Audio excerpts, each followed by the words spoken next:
Welcome back to all of you guys. So welcome in other video of MS biology. जिस journey को आप लोगों ने 2.5 महीने पहले स्टार्ट किया था केवीएस पीटी बायोटेक्नोलॉजी के लिए, वो जर्नी अब आपकी फिनिशिंग पॉइंट पर आने वाली है। मंडे को आपका एग्जाम्स हैं, सो होपफुली कि आप लोग अच्छे से अपने आप को प्रिपेयर कर लिए होंगे और आपकी रिविजन्स काफ़ी अच्छी चल रही होगी इस टाइम पे, राइट। और ज़रूरी है कि एग्जाम से पहले अपने आप को आप अच्छे तरीके से काम डाउन रखें। बहुत ज़्यादा आपको नर्वस होने की ज़रूरत नहीं है। कॉम्पिटिशन तगड़ा है, नो डाउट, इसमें कोई डाउट नहीं है।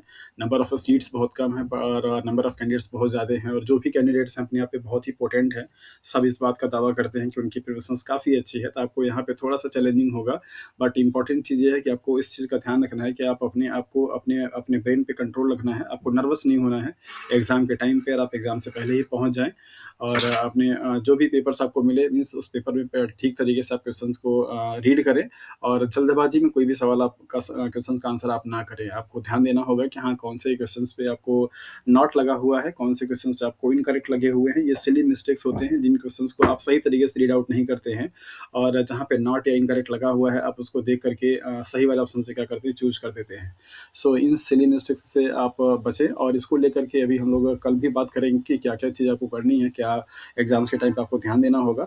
आज की इस वीडियो में हम लोग बेसिकली बात करेंगे एक इंपॉर्टेंट टॉपिक जो कि आपके एग्जाम के लिए बहुत इंपॉर्टेंट हो जाता है, नाइट्रोजन के मेटाबॉलिज्म का, that is the urea cycle या ऑर्निथिन साइकिल्स, या उसे आप के साइकिल के नाम से भी जानते हैं। तो आज देखेंगे अभी हम लोग कि वो यूरिया साइकिल क्या कॉन्सेप्ट होता है, क्या पॉसिबल सवाल आपसे क्वेश्चन आपसे एग्जाम्स में बन सकते हैं, और किस तरीके के प्रॉब्लम्स आपसे वहाँ से पूछे जाते हैं। ओके, सो टाइम की बहुत क्राइसिस है आप लोगों के लिए, टाइम बहुत इंपॉर्टेंट है, तो टाइम को लॉस नहीं करते हैं और स्टार्ट कर लेते हैं। देखते हैं कि बेसिकली क्या है इस यूरिया साइकिल का या फिर ऑर्निथिन साइकिल का कॉन्सेप्ट।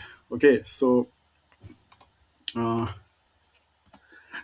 सो यूरिया साइकिल, ऑर्निथिन साइकिल्स या क्रेब्स एंड हेंसलेट साइकिल, जिसे आप केयर साइकिल के नाम से भी जानते हैं, ये तीनों नाम से में से किसी भी एक नाम से आपको दे करके पूछ सकता है, और यहाँ से क्या पॉसिबल क्वेश्चंस बन सकते हैं उसको हम लोग क्या करेंगे, डिस्कस करेंगे। यूरिया साइकिल को पढ़ने से पहले आप यहाँ पे कुछ इंपॉर्टेंट चीज़ को जान लीजिए। बेसिकली हमारी बॉडी में मेटाबॉलिज्म के थ्रू थ्रू बनने वाले जो नाइट्रोजन कंटेनिंग कंपाउंड होते हैं, उन कंपाउंड्स का एलिमिनेशन या एक्सक्रीशन होना जरूरी होता है, क्योंकि ये टॉक्सिक होते हैं। अगर इनका सिक्रेशन हमारी बॉडी से, मतलब सिक्रेशन आउट, अगर स्किट आउट नहीं हो पाएगा, तो ये एकोमुलेट होकर के हमारी बॉडी में इनका अगर एकोमुलेशन होना शुरू हो जाएगा, तो ये टॉक्सिक होते हैं और हमारी बॉडी के जो एक्टिविटीज़ होती है उसको क्या करते हैं, रिटार्ड कर देते हैं, और हमारी मेंटल एबिलिटी भी क्या होती है, डिस्टर्ब हो जाती है। So that is why there is need to excrete out all this toxic material from the body. So nitrogen का मेटाबॉलिज्म से बनने वाले जो आपके मटेरियल्स होते हैं, मेटाबॉलिज्म के प्रोडक्ट, उनको 3 कैटेगरी में डिवाइड किया जाता है। नंबर पहला, जैसा कि आप लोगों ने जाना पढ़ा भी होगा, दैट इज अमोनिया होता है, और नंबर दूसरा आपका होता है that is the uric acid, और नंबर तीसरा होता है आपका यूरिया। ये तीन आपके क्या है, नाइट्रोजन से बनने वाले वेस्ट प्रोडक्ट हैं, जिनका कि बॉडी में क्या होता है, फॉर्मेशंस होता है जब मेटाबॉलिज्म होते हैं। तो अमोनिया बेसिकली एक ऐसा नाइट्रोजन कंटेनिंग मॉलिक्यूल्स है जो कि सबसे ज़्यादा हाईली क्या होता है, टॉक्सिक होता है। और ये वाले मतलब अमोनिया वेस्ट प्रोडक्ट के रूप में ऐसे ऑर्गेनिज्म में बनता है जो कि बेसिकली आपके क्या होते हैं, वाटर में पाए जाते हैं, एक्वेटिक एनिमल्स होते हैं। So most of the cases में किस में पाया जाता है, अगर आप लोग एनिमल किंगडम की बात करें तो फिश में पाया जाएगा, दैट मीन्स क्या होते हैं, एम्फीबिया में भी ये पाए जाते हैं। और इस तरीके के, तो ऐसे ऑर्गेनिज्म जो कि बेसिकली अमोनिया को एज अ वेस्ट प्रोडक्ट के रूप में क्या करते हैं, एक्सक्रीट आउट करते हैं, उन्हें अमोनोटेलिक के नाम से जाना जाता है, राइट, अमोनोटेलिक। तो ऐसे ऑर्गेनिज्म जिनको कि बेसिकली जिनकी बॉडी में जो वेस्ट मटेरियल नाइट्रोजन का क्या हो, आपका अमोनिया हो, उसकी कैटेगरी में कौन कौन आते हैं, आपके फिश आता है, एम्फीबिया आता है। यूरिक एसिड वाले, मतलब कि ऐसे ऑर्गेनिज्म जो कि वेस्ट मटेरियल के फॉर्म में यूरिक एसिड को बनाते हैं, उनको आप यूरिकोटेलिक के नाम से जानते हैं, राइट। और ऐसे ऑर्गेनिज्म का एग्जांपल आपका क्या है, दैट इज द आपके बर्ड्स होते हैं, एंड रेप्टाइल्स भी होते हैं आपके। तो ये बेसिकली आपके किस में आते हैं, दैट इज द या यूरिकोटोलिक, मीन्स इनकी बॉडी से निकलने वाला जो वेस्ट मटेरियल होगा क्या होगा, आपका यूरिक एसिड होगा। यूरिया में आने वाले आपके क्या है, दैट इज द मैमल्स होते हैं, जिनकी बॉडी से आपका जो वेस्ट मटेरियल है जो कि निकलता है, दैट इज द क्या, वो यूरिया के फॉर्म में। तो आपका यूरिया जो होता है वो लेस टॉक्सिक होता है as compare to the ammonia के। सो ये तीन आपके जो वेस्ट प्रोडक्ट यहाँ पे दिखाए जा रहे हैं, ये आपके एडिशनल इन्फॉर्मेशन से अमोनोटेलिक का और यूरिकोटेलिक का और यूरियोटेलिक का। तो यूरियोटेलिक का मतलब होता है यूरिया का प्रोडक्शंस, यूरिकोटेलिक का मतलब होता है यूरिक एसिड का प्रोडक्शंस, अमोनोटेलिक का मतलब होता है अमोनिया का प्रोडक्शंस। सो कभी-कभी आपसे एग्जांपल देकर के पूछ दिया जाता है कि हाँ, ये कौन से काइंड ऑफ ऑर्गेनिज्म में पाया जाता है। तो यहाँ पे आपने देख लिया कि जितने भी एक्वाटिक होते हैं मीन्स फिशेस हैं और एम्फीबियाज हैं, इनमें क्या पाया जाएगा, आपका अमोनिया पाया जाता है मीन्स अमोनोटेरिक होते हैं। यूरिक एसिड बेसिकली आपका बर्ड्स में होता है, रेप्टाइल्स में भी देखने को मिलता है, तो इसे आप यूरिकोटेलिक बोलते हैं। और बाकी जो आपके टेरेस्ट्रियल ऑर्गेनिम्स होते हैं जैसे मैमल्स है, ये इसमें आपका क्या होता है, यूरिया होता है, इसे आप यूरियोटेलिक के नाम से जानते हैं। तो यूरियोटेलिक, यूरिकोटेलिक एंड अमोनोटेलिक, तो इनका क्या कॉन्सेप्ट है आपने यहाँ पे जान लिया। ये आपके जितने भी 3 कंपाउंड आपको यहाँ पे दिखाए जा रहे हैं, इन तीनों में से सबसे ज़्यादा हाईली जो टॉक्सिक है आपका क्या है, दैट इज़ द अमोनिया है। ये बहुत ज़्यादा टॉक्सिक होता है और urea as compare to ammonia के बहुत लेस टॉक्सिक होता है। तो आज की क्लास में हम लोग बात करेंगे यूरिया को किस तरीके से यूरिया का फॉर्मेशंस हो रहा है मैमल्स के केसेस में, मीन्स हम लोगों के केसेस में, और यूरिया का फॉर्मेशंस कैसे हो रहा है और किस तरीके से ये आपकी बॉडी से निकलता है। तो यूरिया का निकलना बहुत ज़रूरी है क्योंकि ये एक वेस्ट प्रोडक्ट होता है। तो यूरिया का फॉर्मेशंस कहाँ पे होगा, कौन से ऑर्गेनिज्म में होगा, कौन कौन से ऑर्गन्स में होगा, ये सब बहुत कॉमन सवाल आपसे पूछे जाते हैं। जैसे आपको ऑर्गन्स दे दिया जाता है कि लीवर है, स्टमक है, किडनी है, स्प्लीन है, पेंक्रियाज है, कहाँ पे आपका ये यूरिया फॉर्मेशंस होता है। और आपको ऑर्गन्स भी दे करके पूछा जाता है कि हाँ, कौन से ऑर्गन्स में ये पाया जाता है। सो यूरिया जो कि एक बेसिकली आपका नाइट्रोजन कंटेनिंग क्या है, आपका वेस्ट प्रोडक्ट होता है, जिसका कि फॉर्मेशंस मैमल्स की बॉडी में होता है as a waste product, means nitrogen containing waste product, और इसका एलिमिनेशन होना बहुत ज़रूरी होता है। सो इस साइकिल के बारे में और इस साइकिल को लेकर के एक इम्पॉर्टेंट इन्फॉर्मेशन ये है कि ये सबसे फर्स्ट मेटाबॉलिक पाथवे या मेटाबॉलिक रिएक्शंस बताई जाती है कि जब कोई भी मेटाबॉलिक रिएक्शंस पहले डिस्कवर किया गया, जिसके बारे में सही तरीके से इन्फॉर्मेशन आई, वो साइकिल आपका यही था। और इनको डिस्कवर करने का जो क्रेज आता है, दैट इज द क्रेब्स का और हैंसलेट का। दैट इज़ वाई इसको हम के एस पाथवे या के एस साइकिल के नाम से भी जानते हैं, राइट।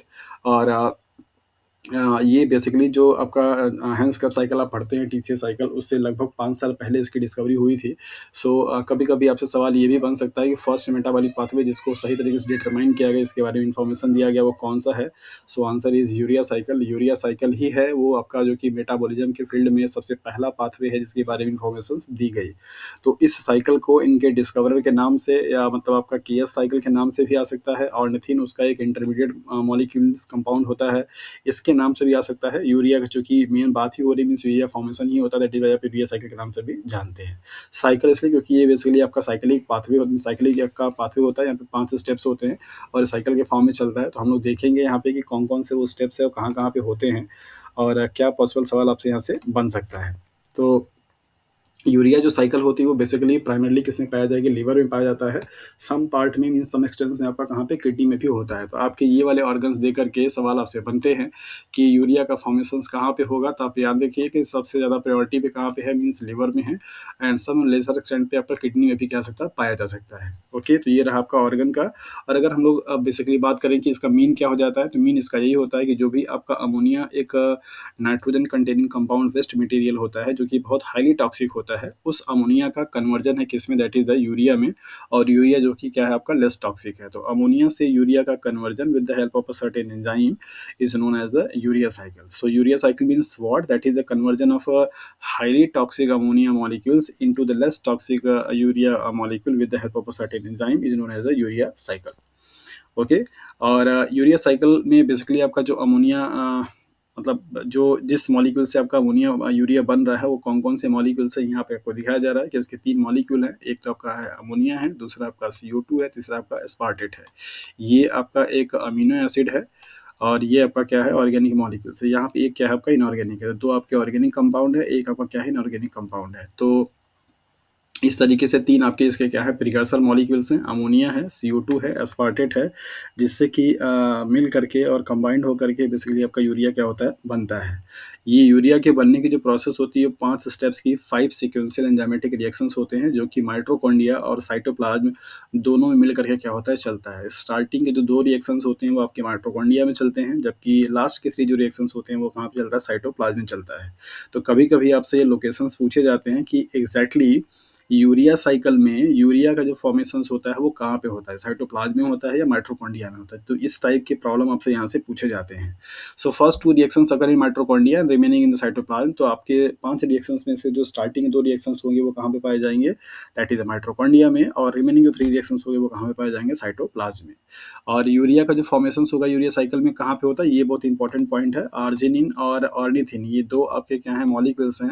मीन्स आर्जिनिन से जब ऑर्निथिन का फॉर्मेशन होना शुरू होता है इस तरीके से ऐसे, तो यहीं बीच में क्या बन जाता है? आपका यूरिया बन जाता है, राइट? तो यूरिया का जो फॉर्मेशंस होगा वो जब और आर्जिनिन का कन्वर्जन किसमें होगा? ऑर्निथिन में। तो उसी का एक आपका इंटरमीडिएट प्रोडक्ट मीन्स बनता है आपका यूरिया। तो यूरिया का जो फॉर्मेशन होगा कहाँ पे होगा? आर्जिनिन और ऑर्निथिन के बीच में। इसके लिए जो नेट रिएक्शंस है वो आप यहाँ पे देख लीजिए कि नेट रिएक्शंस क्या कहता है और किस तरीके से कौन-कौन से मॉलिक्यूल्स इन्वॉल्व होते हैं। तो यहाँ पे अमोनिया इन्वॉल्व होगा, CO2 इन्वॉल्व होगा, एस्पार्टेट होगा, और ये एक एटीपी डिपेंडेंट प्रोसेस होती है। तो यहाँ पे 3 एटीपी, एटीपी की बात अगर आएगी तो आप यहाँ पे 3 एटीपी बताएँगे। अगर हाई एनर्जेटिक बॉन्ड की बात अगर आता है तो आप यहाँ पे 4 हाई एनर्जेटिक बॉन्ड के बारे में बताते हैं कि यहाँ पे क्या होता है? रिक्वायर्ड होता है। तो ये एक तरीके का एटीपी कंज़्यूम करता है, दैट मीन्स आपकी बॉडी का एनर्जी जहाँ पे कंज़्यूम होता है। हालाँकि इस प्रोसेस के थ्रू बाई प्रोडक्ट में आपका क्या बनता है? NADH भी बनता है, जो कि बहुत ज़्यादा एनर्जी क्या करता है? कन्वर्ट करता है। तो इस तरीके से अगर ओवरऑल प्रोसेस आप देखेंगे, इस रिएक्शन से आपको दिखाई दे रहा है कि एटीपी खर्च हो रही है, मतलब ये एनर्जी कंज़्यूम करने वाली प्रोसेस है। लेकिन इस प्रोसेस के थ्रू आपका कन्वर्जन होकर के NADP भी बनता है, और NADP के बनने के जैसा कि आप यहाँ पे फ्यूमेट देख रहे हैं, तो NADP जो होता है वो ज़्यादा एनर्जी देता है as compare to the ATP के। सो 2 NADP मॉलिक्यूल्स का फॉर्मेशन होता है। दैट इज़ वाई अगर ओवरऑल देखा जाए तो यूरिया आपको एक एनर्जी गिव करने वाली प्रोसेस होती है, ना कि एनर्जी इनटेक करने वाली प्रोसेस होती है। हालाँकि यहाँ पे रिएक्शंस में आपको दिखा रहा है कि NH3 CO2 और aspartate plus 3 ATP and 3 H2O molecules क्या होते हैं? रिएक्ट करते हैं, उससे बनता क्या है? आपका यूरिया, फ्यूमेरेट, AMP और 2 ADP क्या होते हैं? बन जाते हैं। कभी-कभी आपसे नेट रिएक्शन से पूछ लिया जाता है और आपसे पूछा जाता है कि यूरिया साइकिल एक ATP डिपेंडेंट या ADP इंडिपेंडेंट रिएक्शंस है। ये भी सवाल आपसे बनते हैं। तो ATP डिपेंडेंट है, मतलब ATP यहाँ पे खर्च होता है। कहाँ-कहाँ पे खर्च होगा ये भी हम लोग यहाँ पे देखेंगे। सो यहाँ पे आपको पिक्चर दिखाया जा रहा है यूरिया साइकिल का, और यूरिया साइकिल का स्टार्टिंग बेसिकली ऑर्गन क्या है? आपका लिवर है और हिपेटोसाइट सेल्स, और हिपेटोसाइट सेल्स में मीन्स लीवर की जो सेल्स होती हैं उनको आप हिपेटोसाइट्स बोलते हैं। और इन सेल्स का जो आपका क्या होगा? दैट इज़ माइटोकॉन्ड्रिया होगा, और माइटोकॉन्ड्रिया और इसके बाद आपका सेल्स इन साइटोप्लाज्म, इन दोनों को मिलाकर के क्या होता है? आपका यूरिया साइकिल चलता है। सो स्टार्टिंग में आपको यहाँ पे दिखाया जा रहा है कि ये आपका एक मॉलिक्यूल है CO2 का, जो कि माइटोकॉन्ड्रिया के अंदर में है, और एक आपका क्या है? ये अमोनिया है, अमोनियम आयन है। ये दोनों क्या होते हैं? आपके कंबाइंड होते हैं। ये आपका CO2 कन्वर्ट किस में हो जाता है? कार्बोनिक एसिड में, HCO3 के फॉर्म में, और ये आपका ये दैट इज़ अमोनियम आयन, ये दोनों कंबाइंड होते हैं। और यहाँ पे एक एंजाइम आता है दैट इज़ द CPS, इसका फुल फॉर्म होता है कार्बामाइल फॉस्फेट सिंथेटेज फर्स्ट। ये अब क्या करता है? यहाँ पे कंबाइन करता है। तो ये CO2 जो कि आपका HCO3 में कन्वर्ट हो चुका रहता है, ये HCO3 और अमोनियम आयन मिल करके बेसिकली आपका बनाते क्या है? कार्बामाइल फॉस्फेट। तो फर्स्ट आपका जो रिएक्शंस में इन्वॉल्व हो रहा है, और उस रिएक्शंस के बनने वाला जो चीज़ है वो क्या है? कार्बामाइल फॉस्फेट होता है, और कार्बामाइल फॉस्फेट ही बेसिकली आपकी यूरिया साइकिल का सबस्ट्रेट मॉलिक्यूल होता है, जिससे कि आपकी साइकिल क्या होती है? स्टार्ट होती है। सो पहला जो रिएक्शंस है इस यूरिया साइकिल्स के लिए वो है आपका अमोनिया मॉलिक्यूल से, मीन्स अमोनिया मॉलिक्यूल्स से, और बाइकार्बोन मतलब HCO3 मॉलिक्यूल्स से मिल करके आपका बनना क्या? That is the carbamoyl phosphate, और ये कार्बोमाइल फॉस्फेट आपका बनेगा कहाँ पे?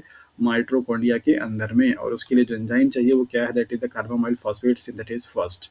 और ये बेसिकली आपका क्या होता है? ATP डिपेंडेंट प्रोसेस होती है। यहाँ पे 2 ATP क्या होता है? खर्च हो जाता है। तो 2 ATP का यूटिलाइजेशन होगा, एक अमोनिया मॉलिक्यूल का होगा, एक आपका HCO3 मॉलिक्यूल्स का होगा। ये 3 मॉलिक्यूल मिलकर के आपका कार्बामाइल फॉस्फेट क्या होते बनाते हैं।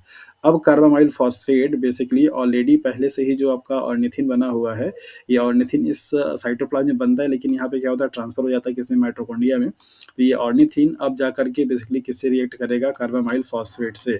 सो ये आपका दूसरा स्टेप का रिएक्शन होगा, और ये दूसरा स्टेप में बनने वाला जो मॉलिक्यूल होगा आपका दैट इज सिट्रोलिन। तो ये सिट्रोलिन आपका क्या करेगा? सेकंड स्टेप में बन जाता है। इस चीज़ को आप अच्छे से ध्यान दीजिए। तो स्टार्टिंग के जो 2 स्टेप आपके पाए गए हैं, कार्बामाइल फॉस्फेट का बनना, और इसके बाद कार्बामाइल फॉस्फेट का और ऑर्निथिन का मिल करके सिट्रोलिन का बनना। ये सिट्रोलिन भी आपका कहाँ पे बनेगा? माइटोकॉन्ड्रिया में ही बनता है। ये आपको फिगर में बाहर दिखाया जा रहा है क्योंकि इसका ट्रांसपोर्टेशन होता है। तो कार्बामाइल फॉस्फेट का सिंथेसिस और सिट्रोलिन का सिंथेसिस, ये दोनों ही सिंथेसिस आपके कहाँ पे होते हैं? इनसाइड द माइटोकॉन्ड्रिया होता है, राइट? अब ये सिट्रोलिन क्या करेगा? ट्रांसपोर्टर के थ्रू ट्रांसपोर्ट होकर के कहाँ पे आता है आपका साइटोप्लाज़्म में। तो साइटोप्लाज़्म में आपका क्या है स्पार्टेट है, तो स्पार्टेट के साथ में ये कंबाइंड होकर के आपका सेटुलिन क्या बनाएगा आर्जिनोसक्सिनेट बना देता है और आर्जिनोसक्सिनेट फिर से आपका क्या बनाएगा अर्जिनिन बनाएगा। यहाँ पे आपका फ्यूमेट निकल जाता है एज अ बाई प्रोडक्ट और आर्जिनिन से फिर आपका यहाँ पे क्या होगा ऑर्निथिन का सिंथेसिस होती है। तो ये जब आपका आर्जिनिन से इस वाले से ये ऑर्निथिन आपका बनना शुरू मतलब बनता है तो उसी स्टेप में क्या होगा आपका यूरिया का क्या है फॉर्मेशन होगा। सो यूरिया का जो एक्चुअल सिंथेसिस का आपका साइट है वो क्या है आपका साइटोप्लाज्म है सेल्स का। कौन से सेल्स का लिवर सेल्स का मीन्स हिपैटोसाइटिक सेल्स का। हिपैटोसाइटिक सेल्स के साइटोप्लाज्म में आपका आर्जिनिन से ऑर्निथिन का जब बनना होता है तो वहाँ पे आपका यूरिया क्या है बनता है। तो यूरिया का फार्मूला क्या होता है NH2CO राइट। तो इस तरीके से यहाँ पे आपसे सवाल पूछा जाता है कि अमोनिया में 2 नाइट्रोजन है, एक आपका ये नाइट्रोजन है, एक आपका ये नाइट्रोजन। तो ये नाइट्रोजन कहाँ से आते हैं या इसके लिए नाइट्रोजन का सोर्स जो है वो कौन होता है, ये आपसे कभी-कभी एग्ज़ाम में सवाल पूछे जाते हैं, राइट। तो पहला जो आपका नाइट्रोजन है मीन्स अगर इसको आप पहला मान लीजिए तो ये वाला जो आपका नाइट्रोजन है वो कहाँ से आ रहा है, ये वाला अमोनिया से। मतलब फर्स्ट नाइट्रोजन का सोर्स क्या है अमोनियम आयन होता है NH4 पे पॉजिटिव और दूसरा जो आपका होता है दैट इज द एस्पार्टेट होता है मीन्स आपका ये अमीनो एसिड। तो ये एस्पार्टेट इसको सोर्स क्या करता है काम करता है नाइट्रोजन का। तो इस तरीके से आप इसको बोल सकते हैं और बाकी आपका ये जो ग्रुप आता है कार्बोनिल का C डबल बॉन्ड O ये आता है कहाँ से कार्बामाइल फॉस्फेट से। कहाँ से कार्बामाइल फॉस्फेट से, यहाँ से आपका ये बन करके आता है जो आपको यहाँ पे दिखाई दे रहा है, राइट। तो कभी-कभी इनके प्रिकर्सर मॉलिक्यूल के बारे में भी आपसे पूछा जा सकता है कि ये कौन-कौन से जो अमोनिया के जो कंस्टिट्यूएंट्स हैं NH2 तो इसमें कौन-कौन से कहाँ-कहाँ से आ रहे हैं। तो नाइट्रोजन जो होगा बेसिकली ये एक आपका क्या करेगा अमोनियम आयन देगा, दूसरा क्या करेगा एस्पार्टेट आयन देगा और C डबल बॉन्ड O जो होता है वो कार्बोनाइल फॉस्फेट क्या है बना करके मतलब उससे होकर के आता है। सो यूरिया साइकिल क्या है, कहाँ पे ये पाया जाता है और ये कितना एटीपी यहाँ पे खर्च करता है और कौन से स्टेप में आपका यूरिया का फॉर्मेशंस होगा, उसके आगे और पीछे के जो प्रोडक्ट हैं वो क्या होते हैं, कौन-कौन से स्टेप्स ऐसे हैं जो कि माइटोकॉन्ड्रिया में चलते हैं, ये सारा सब कुछ आपको यहाँ पे बता दिया गया है। तो यूरिया साइकिल से बेसिकली आपके जो पॉसिबल सवाल मीन्स बन सकते हैं, क्वेश्चंस वो क्या बन सकते हैं कि यूरिया साइकिल कहाँ पे चलती है पहला चीज़। तो आप अगर ऑर्गन दे रखा है तो आप वहाँ पे लिवर बताएँगे, लिवर या फिर आपका किडनी अगर लिवर है तो फिर लिवर पे लगाएँगे ऑप्शन, अगर लिवर नहीं है तो किडनी पे चले जा सकते हैं। दूसरा कौन से ऑर्गेनल से पार्टिसिपेट होगा तो ये आपका 2 कंबाइंड आपके पार्ट है दैट इज़ माइटोकॉन्ड्रिया है और इसके साथ-साथ साइटोप्लाज्म है। 5 स्टेप्स की ये रिएक्शंस होते हैं, उन 5 स्टेप्स में से 2 स्टेप्स आपका कहाँ पे चलेगा दैट इज़ द माइटोकॉन्ड्रिया में और 3 स्टेप्स कहाँ पे चलेगा आपका साइटोप्लाज्म में। माइटोकॉन्ड्रिया में क्या-क्या होगा, पहला स्टेप बनेगा आपका जो कि CO2 जो कि आपका SCO3 में कन्वर्जन हो जाता है और ये आपका आता है दैट इज़ अमोनियम आयन। कभी-कभी आपसे पहला वाला जो अमोनियम आयन होता है ना इसका सोर्स भी आपसे पूछ दिया जाता है कि ये अमोनियम आयन आपका आया कहाँ से है। तो माइटोकॉन्ड्रिया के अंदर में जैसे ये वाला जो अमोनियम आयन है ये माइटोकॉन्ड्रिया के अंदर में पहले से ही पाए जाते हैं आपके ग्लूटामिन अमीनो एसिड्स। तो ग्लूटामिन के अमीनो एसिड से बिल्कुल कन्वर्जन होकर के ये बनता है आपका। तो आपका अमोनियम आयन और ये बाइकार्बोनेट मिल करके क्या बनाएंगे कार्बोहाइड्रेट फॉस्फेट, ये आपका फर्स्ट स्टेप रिएक्शंस होता है और यही पूरे इस ऑर्निथिन साइकिल के लिए या यूरिया साइकिल के लिए सबस्ट्रेट का क्या करता है काम करता है।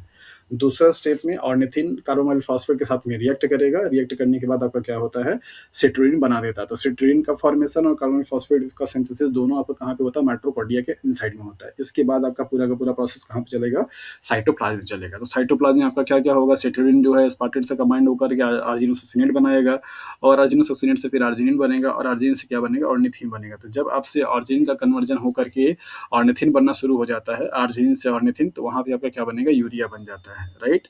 तो यूरिया में आपके नाइट्रोजन कहाँ-कहाँ से आएँगे ये आपने जान लिया। एटीपी कितनी खर्च होगी 3 एटीपी होगी। हाई एनर्जेटिक बॉन्ड अगर पूछा जाएगा तो 4 ऑप्शन लगाएँगे आप। और आपके यहाँ पे जो मॉलिक्यूल्स हैं वो क्या-क्या हैं अमोनिया चाहिए, CO2 चाहिए, स्पार्टेट चाहिए, एटीपी चाहिए और H2O चाहिए। सो इस तरीके से आपने देखा कि यूरिया साइकिल क्या है, क्यों इसकी ज़रूरत है, मतलब किस में ये पाया जाता है। सो नाइट्रोजन का कंटेनिंग एक वेस्ट मटेरियल होता है, इसका एलिमिनेशंस करने के लिए इसका सिंथेसिस हो रही है और ये आपके मैमल्स के केस का आपको यहाँ पर स्टडी कराया गया कि मैमल्स जो होते हैं उनके बॉडी में नाइट्रोजन का जो वेस्ट मटेरियल होता है वो क्या होता है दैट इज़ यूरिया होता है जो कि अमोनिया के कंपेरिजन में कम से क्या है टॉक्सिक है। सो आज के लिए इतना ही। आपने देखा कि बेसिकली यूरिया साइकिल क्या होती है और अभी आपके पास टाइम बहुत कम है। सो आप अच्छे से अपने एग्जाम्स पे फोकस करें और जो भी आपने चीज़ें को पढ़ रखा है उसको आप अच्छे से रिवाइज करें और आपके एग्ज़ाम्स बहुत अच्छे हों, ये हमारी तरफ से आप सब लोगों के लिए क्या है बेस्ट विशेस है। So thank you for watching this video. आज के लिए इतना ही।